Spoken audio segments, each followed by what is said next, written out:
Okey, mən əvvəllər söyüş söymüşəm. Mənim uşağımı söyüblər, anamı, bacımı söyüblər, cavablarımı vermişəm. Səhvimə görə də dövlətimin qarşısında cavabımı vermişəm. Bunun artıq heç kəsə aidiyyatı yoxdur ki, mən necə canlı aparıram, nə cür canlı aparıram. Səhvim olacaq, yenə də dövlətim məni cəzalandıracaq. Düzdür? Düzdür. Buna nə qıraqdakı insanlar heç nə deyə bilməzlər mənə, nə də heç bir kəs. Mən dövlətimə cavab verə bilərəm. Qaldı dörtlüyə. Siz dünənlərim Orxan bəy, qoşursunuz misafirə.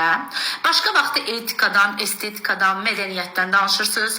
Canlınıza siyabi insanların, nümunəvi insanların qoşulmağından danışırsınız. Pis-pisik də, düzdür. Siz indi oturun mənə diqqətlə qulaq asın. Siz oturmuşsunuz orada. Yan otaqda mənim uşağıma tərbiyə verməyimlə danışırlar. Yan otaqda oturublar xarici ölkədə. Qulaqlar, arvadları, uşaqları eşidir söyüşləri. Bu söyüş tərbiyəsizlik deyil. Bu etikanı pozmaq deyil. Burada ailələr baxır, qazi ailələri baxır, şəhid ailələri baxır. Nə olsun ki bizi söyür? Biz söyəndə ayıbdır. Onlar bizə söyəndə düzdür. Nə olsun? Onu da uşaqlar baxır, böyüklər baxır ki, siz Orxan bəy götürüb bütün hamını söyən insanları dünən qoşmusunuz canlınıza. Bugün sizə deyirəm məni qoşun kütlə qarşısında. Hörmətsizlik eləmədim ki. Gəldim birinci qoşuldum sizin misafirinizə. Sizə dedim ki, məni qoşun misafirə.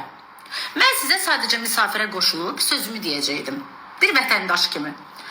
Deyəcəkdim ki, Orxan bəy, siz nümunəvi insanlar qoşursunuzsa, niyə söyüş söyən insanları burada mənə deyirsən ki, öz işinizdə özünüz bilərsiniz. Öz işimizdə özümüz biləriksə, dünənlərim onları qoşdurub ora, niyə bizi söydürürdün?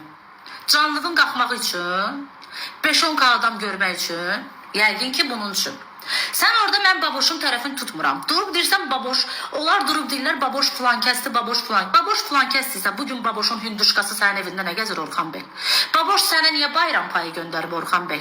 Bilir bunu sənin o canlında oturan 4 nəfər ki, sən baboş hündüşka payı göndərib sənə? Hə? Sən orada baboşu pisətdirirsən, amma baboşun hündüşkasını yiyirsən? Mən sənə sadəcə buradan sual verirəm. Şir gəlib atıb sənə, nə yaxşı qəbul eləmişsən baboşun şirini?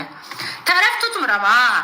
Eləsini pis qələmə verirsinizsə, eləsini niyə hündüşkasını yiyirsiniz? Eləsini niyə şirini qəbul edirsiniz? Soruşmaq ayıb olmasın. Sən bugün mənim misafirimdə kimsə çıxıb Orxan bəyi pisləyəcəksə, mən o adamı canlımdan atmayacamsa, deməli mən ona razılıq verirəm. Özüm danışmasam belə, oturmuşam ev yiyəsiyəm, kimsə mənim evimdə artıq danışırsa, mən ona razılıq verirəm. Düzdür, düz deyil. Sən dünənlərin bizi söyürlər, ağızlarına gələni deyirlər, evi var falan. Birincisi mənim evim yoxdur. Allah inşallah qismət eləyər. İkincisi, var yoxdur, bunda heç kəsə aidiyyatı yoxdur. Kimisə cibinə girməmişəm, kimisə məcbur hədiyyə atdırmamışam, kimisə bu İraq olsun, artıq əsi hərəkət eləməmişəm, pozğunçuluğumu görməyiblər, əxlaqsızlığımı görməyiblər. Kimisə də məcbur eləməmişəm. Kim atıb mənə kömək edib, Allah razı olsun.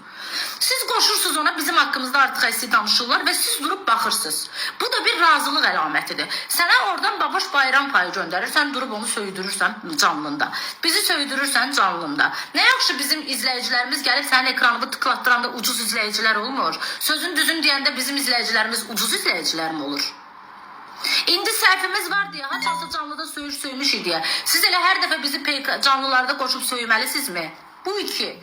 Üçüncüsü, PK'larda 1 milyonla 2 milyonla oturan yayıncılar var. Niyə onların adı çəkilmir, dörtlünün adı çəkilir? Mənə dövlətim haçam deyər ki, dörtlüdən çıx, qanunla çağırar məni, dövlətimin qarşısında boynum qıldan incədir. Çıxaram. Amma sizə